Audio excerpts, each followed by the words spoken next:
Our first few stories have to do with transformation. Princes turn into beasts, girls turn into princesses, and a boy turns into all manner of animals, and, in the process, he grows up. He transforms from a boy into a man. Our folklore is full of stories about transformations, and at the heart of these stories is the idea of change. Now, try this. Ask a friend or a parent to show you a picture of yourself a few years ago. Have you changed? Do you look the same? Do you act the same? What parts of you are still the same as that person in the picture, and what parts are different? The idea of transformation is both exciting and it's scary because it has to do with things being different from what they seem to be. Now, have you ever gotten in a situation you thought you understood, and then it didn't turn out to be what you thought it was? Sometimes we want change, and sometimes change is hard, especially when we think things are going to go a certain way for us and they don't. Now, in this lecture, we'll hear one traditional story from Norway that combines two French traditional tales. Now, one of the tales we heard in the last lecture, and the other we're going to talk about more in the lecture to come. And as you listen to the story, see if you can tell what the two stories are, and ask yourself, how brave would you have to be if this happened to you? How far would you go to rescue a friend?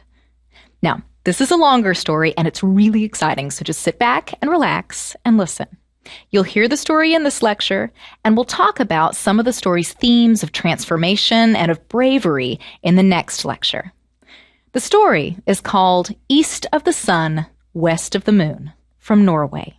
In Spain and Greece, a similar version of the story is known as The Sleeping Prince. In ancient Greece, it was known as Cupid and Psyche. And this is how it goes.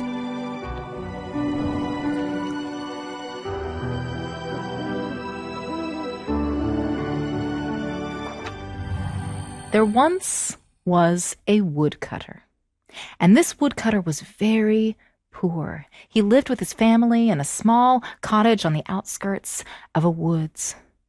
But the woodcutter, though he was very poor, he had a family who he loved. He had a wife and some beautiful daughters, 3 beautiful daughters. And the youngest daughter was the most beautiful of all.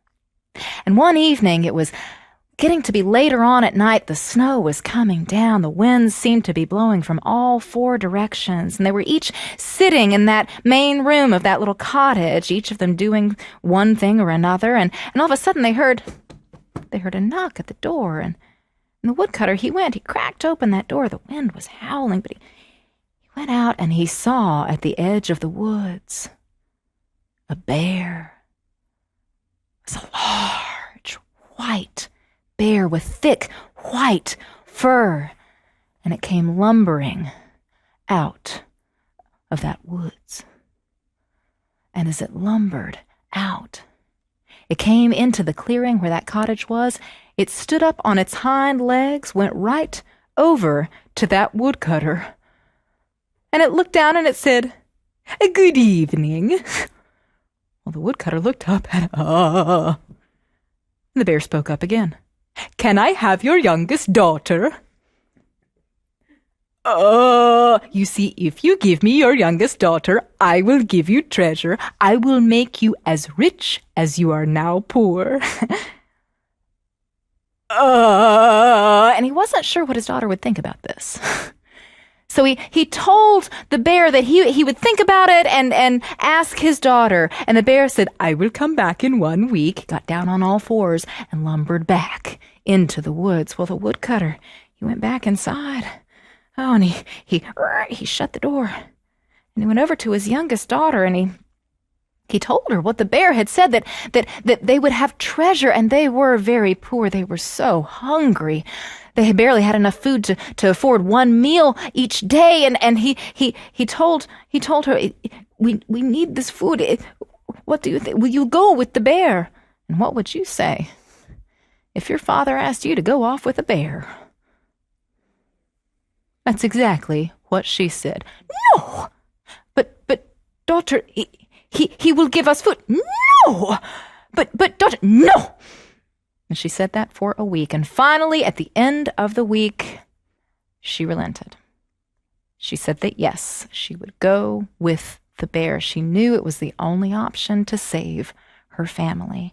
And so she gathered her things together. She got a small little bag, and she put together all of her meager belongings, all of her rags. And she took her clothes. And before she put them in the bag, she washed them until they were white and crisp and clean. She put them into that bag. She walked out. It was the end of the week, and she saw the white bear coming lumbering out of those woods. And the bear came into that clearing, stood up on its hind legs, and it looked at the girl. It said, "Are you afraid?" She looked up at that bear. She said, "No." And he said, "Good." And he got down on all fours, and she climbed on top of his back, and she took her hands. Everybody take your hands. She took her hands, and she sunk her hands deep into that thick fur and grabbed on. She looked at her family. Her family looked back. Hee hee. She grabbed on tightly, and they were off. And the bear went lumbering back through that woods. And he said, "You have nothing to fear. Your family will be well taken care of, and you will have everything that you need." And on they went. On they went through that woods, and the winds were blowing from every direction. And as they went, they approached a cliff face. And that cliff, it was high. Everybody look up and see how high it was. Oh, that cliff was so high. And as they ran over to it, she was afraid that he was going to crash right into it. But he stopped, and he took his paw. Everybody take your paw. And he placed it against that edge of the cliff, and as he did so, there was a place in the cliff that opened, and they went inside, and what had been a dark, howling wilderness outside, it opened up into light, brightly lit room, and everything was gold. Golden table, golden chairs, golden side tables, a chandelier, and there were plates of delicious-looking food, and she had not eaten in quite some time. So she went right over, and she sat down, and she started to eat, and the bear, he took out a little bell, and he gave her that bell. He said, "Anything you want, you ring the bell, and it will be provided for you. Now I must go." And he went lumbering out of that room. She ate until everybody eats food. She ate until she ate her fill, and then she was getting kind of tired, so she picked up that bell. Everybody pick up your bell. And she rang it. And as soon as she did, when she opened her eyes, she found herself in another room. It was a beautiful room with a soft bed, with white silken sheets, crisp white silken sheets, as white as the snow that was falling outside. It was getting dark outside. And she got ready. She got underneath those sheets. Everybody pull up those sheets. And she put out the candle, and she began to go to sleep in that dark, dark room. And just as she was about to fall asleep, she heard a noise. She heard the door open, and something was coming into that room with her. Whatever it was, it came into the room, and then it started to snore. Well, after a while, she was afraid, but she realized that whatever it wasn't going to do her any harm, and she was so exhausted, she fell asleep too. Everybody snore. She fell asleep too. She woke up the next morning, and she rolled over. She wanted to see what in the world it was that she couldn't see that night in the darkness, and now that the sun was up, she turned, but there was nothing there. Whatever it was, it had gone. She picked up the bell, and she rang it. She found herself back in that room with the food. The bear came in, and she asked the bear, "What was it that came in last night?" "Oh, do not ask me. Do not ask me about the creature who comes in, and do not ask me about myself. But you can have anything that you want, and we may talk about anything else." Well, on they went for many weeks. And she and the bear, they talked, they laughed together. She ate her fill, but after several weeks of this, the bear noticed that she wasn't really happy. And she was getting lonelier and lonelier for her family. And he told her, he said, "You may come back. You may go back to your family. I will take you, but you must listen to me. You may stay with your family for a day, but your mother will try to give you advice. Do not follow her advice, or bad luck will befall you." Well, the girl climbed onto the back of that bear. But take your hands. She sunk those hands deep into that fur, that thick white fur, and they were off. They went lumbering through the forest back, and she thought she was going to go back and see the house that she would know from where she had been before. But no, the bear took her to a beautiful mansion house, because that is where her family lived now. She saw her sisters come out, and they were well fed and happy. She saw her parents come out. The bear had provided for them, just as he promised. And so she went in, she laughed with her family, and she told them everything except about the creature who came in at night. And her mother could tell that there was something she was keeping from her. And after a while, the mother got the daughter away. And she said, "There is something you are not telling me. You must tell me the whole story." And she told her mother then about everything that had happened, about the creature who came in, about how she didn't know who it was. Oh, and her mother said, "Oh, it could be an ogre or something worse. No, you must find out what this is." And so she took out a little stub of a candle, and she gave that to her daughter, and she took out a dagger, and she gave that to her daughter. She said, "Here, you take these. When the creature falls asleep, you light the candle and find out what it is. And then you can protect yourself with the dagger. Now, you take those." And she hid them. And in came the bear from the woods, lumbering through. She climbed onto the back of the bear. But take your hands. Sank them into that thick white fur, and they were off. They went lumbering through those woods, and the bear asked her, "Did your mother give you advice, did she?" "Do not take the advice, or bad luck will befall us." They went back. They ran up to the cliff face. He took that paw. "But I take your paw," touched it to the cliff face. It opened. She ate. She rang the bell. She went into the bed, pulled those silk sheets up. But he pulled up your sheets. Very good. Pull up the sheets. And just as she put out the light, something came in. And it sat down. And it fell asleep. And when she was sure it was asleep, she took out that candle. Everybody take out the candle. And she lit it. And she leaned over to see what it was. And it was the most handsome man she had ever seen in her life. Oh, he is beautiful.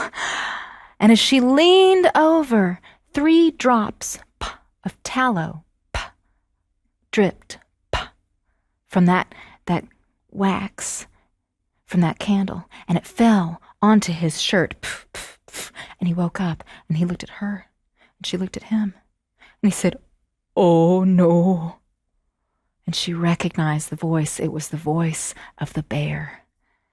And she said, "Oh, no, don't you know that this is wonderful? I love you." "Oh, no, now, why did you not listen? Now bad luck will befall us. I am under a curse.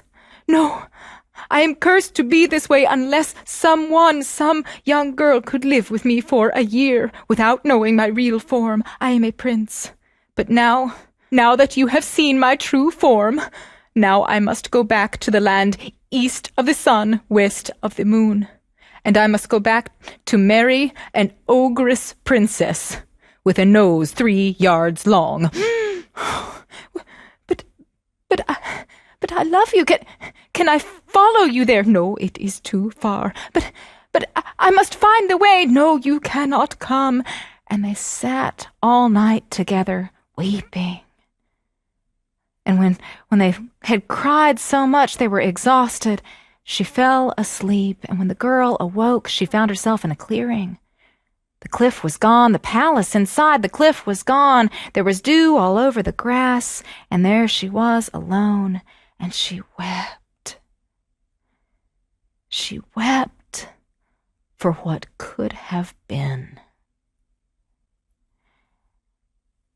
And when she had cried till she could cry no more, she got up, and she set out to find her prince. And she went walking. and she walked until she came to another cliff. It was a smaller cliff, and in a hollow of this cliff there was an old woman, and the old woman was sitting there, and she had something golden in her hand. Everybody hold your hand out. It was an apple, a golden apple, and she was tossing that apple up and down. And as the girl came closer over to the woman, the old woman looked at her and said, "Ah, who are you?" And the girl said, I am looking for the land east of the sun and west of the moon." "Ah, how do you come to know of the land east of the sun and west of the moon?" "Perhaps you are the one who should have been with the prince. But are you afraid?" And what did she say? No. No, I am not afraid." "Ah, well." "If you are not afraid, perhaps my neighbor knows. Here, you take this." And she gave the girl the golden apple. The girl took the apple. Take the apple. "And you take my horse. You twitch it under the left ear when you need to send it back. But it knows the way. You get on the horse." And so she got on the old woman's horse, and she took off. And the horse took that girl to a second cliff. It was a little bit higher. There was another old woman there, and she had a pair of golden carding combs where you card wool with. Take your carding combs. And she was carding with those golden carding combs. And as the girl rode up to the old woman, she got off the horse. She said, "Do you know how to get to the land east of the sun and west of the moon?" "Ah, perhaps you are the one who was supposed to be with the prince." "Are you afraid?" And the girl looked at the old one. She said, No, I'm not afraid." "Ah, then take these."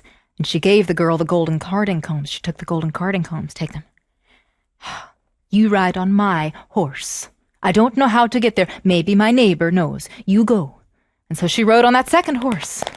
Off to a higher cliff face, there was a third old woman. This third old woman had a golden spinning wheel that she was spinning on. And the girl rode up, and she said, "Do you know how to get to the... Ah, perhaps you are the one who should have been with the prince." "Are you afraid?" What did she say?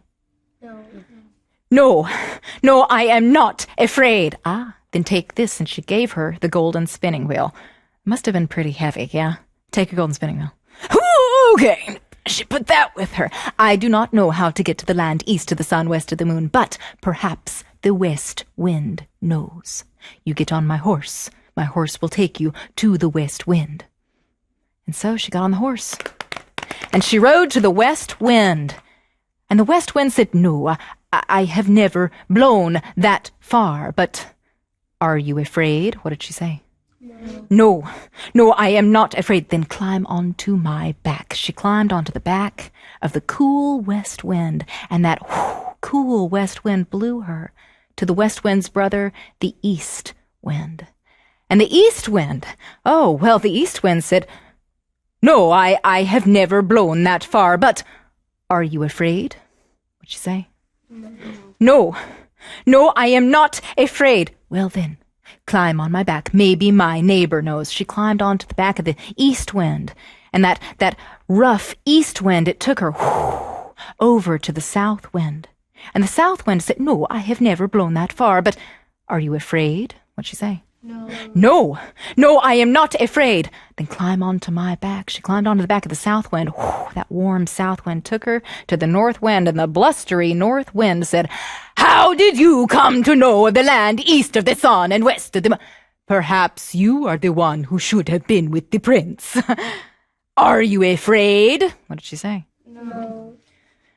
No, I am not afraid." "Then climb onto my back." They started early in the morning. She climbed onto the back of that blustery north wind, and he took a deep breath. Everybody take a deep breath. And he blew. And he blew her all day. And as she floated on the back of the north wind, down below on the earth there were storms. Ships capsized at sea. Houses and trees were blown down, and on she rode until her feet skimmed the waters. She sank down, and she landed just on the shore of the land east of the sun and west of the moon. The north wind knew the way. He had once blown an aspen leaf there before, and this time he blew the girl there. She landed. She looked over. Oh, and she saw a castle, and she saw out of a top window of that castle a nose protruding out that was 3 yards long. She knew that was where she needed to go. She walked right on up. She walked on up, and she sat underneath that window. And she took out the golden apple. Everybody take out your apple. And she started to toss it up and down, up and down. And as she tossed it, that nose started to protrude longer down out of the window and looked down, and she saw the face of that ogress princess. Oh, but she kept tossing that apple, and the ogress princess looked down and said, "What could I give you for that golden apple?" And she looked up and she said, "Oh, not jewels." "What then?" "Not pearls." "What then?" "One night. One night with the prince who you have trapped inside." Well, the ogress agreed. "Very well, then come up." And so, the girl, she went inside that castle, and the ogress took the golden apple. Whoosh, she opened the door and let the girl in. Here's your one night." And she shut the door, and there the girl. She'd ridden on the back of the 4 winds. She looked, and there was her prince. Oh, but he was sleeping. He was asleep there on the bed, and she went over to him. She shook him. "Wake up! Wake up! I have come all this way. You must wake up. I have come for you." He wouldn't wake up. She waited all night long, shaking him, trying to get him to wake up, calling to him. At the end of the night, the sun came up, and the ogress princess opened the door. She took the girl out, flung her outside of the castle. Well, was she afraid? No. So she sat down again underneath that window, and she took out the golden carding combs. Remember, take out your golden carding combs. And she started to card with those combs. And the ogress princess had that nose protruding out of that window up above. Well, it protruded down even farther, and the ogress princess saw those golden carding combs, and she wanted them.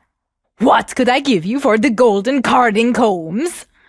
"Well, not jewels." "What then?" Not pearls." "What then?" One night. One night with the prince who you have locked up in there." So, that evening, she brought the girl up again. She took the golden carding combs, and she brought the girl over, opened the door. "There's your one night." Shut the door, and there was the girl with the prince, but was he awake? No. He was asleep. Wake up, you must wake up. I've come all this way." All night, he wouldn't wake up. The next morning, she took her out. The next morning, it was her last gift that she got out. You remember what it was? The take your spinning wheel. Set it down underneath that window. Was she afraid? No. She started spinning. With that golden spinning wheel, the ogress protruded her nose out. "What could I give you for that spinning wheel?" "Jewels?" "No." "Treasure? Pearls? Anything?" "What?" One night with the prince." One night with the prince." Very well. And during that day, as the story goes, it says some good Christian people who were trapped inside of that castle, they heard what had happened the last 2 nights, and they crept into the prince's room, and they said, "Someone is coming in every night trying to wake you up, but you will not wake up." And the prince, he knew he was being drugged. He knew that the princess was drugging him, and so that night he didn't take whatever it was she tried to feed him. He pretended to, but no, he didn't take it. And he got in the bed, and he pretended to fall asleep, and the ogress, she came downstairs. "Here is your one night." And she took the girl up into the room. "There you go." She took the golden spinning wheel. Whoosh. She saw there was her prince in the bed. Oh, she walked over. His eyes were closed. She was about to shake him awake when all of a sudden his eyes sprung open and he said, "Good evening." Oh, my prince, I have come on the backs of the 4 winds to find you. How did you come all this way? "I came to the land east of the sun, west of the moon for you." "Oh, now Nothing can separate us. But tomorrow I am supposed to marry the ogre's princess. But I have a plan." And so he told her what the plan was. And the next day, they made their plan come to life. The next day was the day of the wedding, and as the prince woke up, the girl was kicked out of the castle. They pretended like he had been asleep the whole time. Well, when the princess came in, "Ha ha ha! Today is the day!" Well, the prince came out, and he went up to the ogre's queen. He said, "I want to know about this this ogress who I am supposed to marry. I want to know just what kind of wife she will be." And he took out the shirt that had those 3 drops of tallow on it. He said, "Can the ogress wash out these 3 drops of tallow from this shirt?" Well, the ogress said, "Well, of course she can." And so the ogress princess, she took up that shirt. Everybody take up your shirt. And she started to wash it. She dunked it into the water. She came out, and the spots had gotten bigger. And she dunked it in the water again. And the spots got bigger and bigger. She dunked it again and again. It got darker and darker. Finally, the ogress queen herself, she grabbed that shirt. The shirt that had been so white and crisp, well, now it was just all sullied and dirty. And she grabbed it, and she started trying to wash it, and she dunked it in. Oh, and it came out dirtier still. The prince watched all of this, and he said, "Ah, well, if none of you can do it, perhaps that maid over there can." And he pointed to the girl who was dressed in rags, and she walked over. She picked up that shirt, and as soon as the shirt touched the water, it turned crisp and white as snow, as white as the fur of that white bear. And as soon as that had happened, the ogress princess got so angry that she started to hop up and down in her anger. Can you all do that? And she hopped, and she hopped, and on the 3rd hop, she exploded. But then the ogress queen, she got angry, and she hopped her bitty hop, and she hopped, and on the 3rd hop, she exploded too. And then all the other ogres and ogresses in that entire land, east of the sun and west of the moon, they hopped, and they hopped, and they exploded. And in the midst of all that ogre goo, the prince and now his princess, were they afraid? No. They rode on the back of the north wind home, and the north wind took them safely there in a big breath. The end.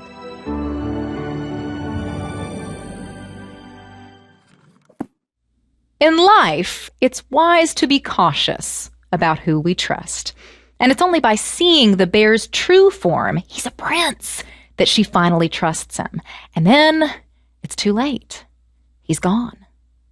But happily, in fairy tales, as often in life, it's never too late to turn the story around. But it takes a lot of bravery for her to pull off the happy ending for herself and for her prince. Now tune in for the next lecture when we'll discuss the themes of transformation and bravery from East of the Sun, West of the Moon, and as they appear in other classic versions of Beauty and the Beast, as well as in the Greek myth of Cupid and Psyche.